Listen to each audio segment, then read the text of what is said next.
What are the key principles of commanding the right and forbidding the wrong? So Imam al-Ghazali talks about this in the Ihya Ulumuddin.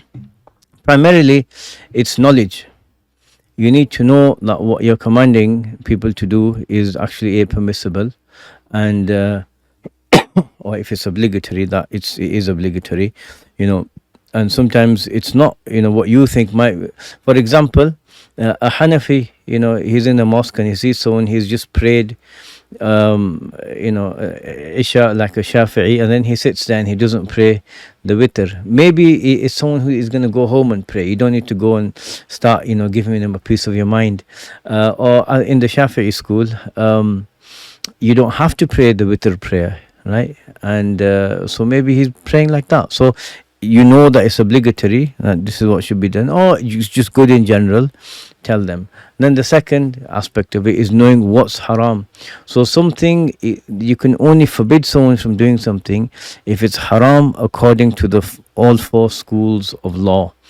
You can't go up to your Shafi'i neighbor and tell him off for having shrimp, or even if he's a Maliki, right?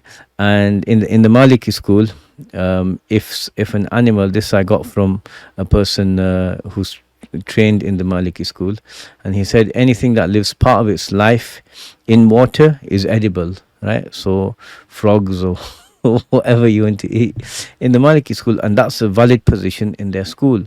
So the Hanafi ulama who didn't live near the ocean, and they thought they just went with the hadith. Their understanding was fish and a few other things like eels. Eels are actually halal in the Hanafi school if you feel so inclined, and but they won't be. They weren't too happy with lobsters and these sorts of things. So if you know someone who is eating something with shrimp in or something like that, or prawns, then you leave them be, because there's scope in it within the Sharia. So this is the most important element, and it actually disqualifies a number of people from doing it, right?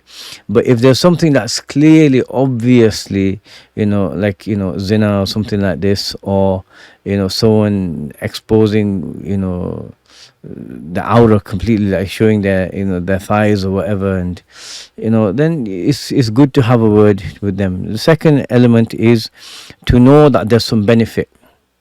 If you're just going to go and your advice is going to fall on deaf ears, then there's no point, right? There's no point. Although Imam al-Ghazali says it's still better to say it, but you judge and assess your situation. Sometimes you could say something and it may make things worse. When it comes to parents, the ulama say that if they're doing something wrong, then you tell them in a nice, polite and gentle way. And if they don't listen, step back. Don't make an argument out of it. Don't say, no, but I've heard this person, that person. Usually what happens with with parents is that they're not always too keen on their young teenage son coming and telling them, oh, why are you saying this to me? And I was told this yesterday, and then who gets the blame? What are those teachers teaching you? If it differs with their perception of Islam, isn't it? So but it's all right, you can blame me all day long. Anyway, alhamdulillah. Allah. Okay, so they're the main principles. And sincerity, be sincere, do it for the sake of Allah, you'll find good in it, inshallah. La ilaha illallah Muhammad Rasulullah.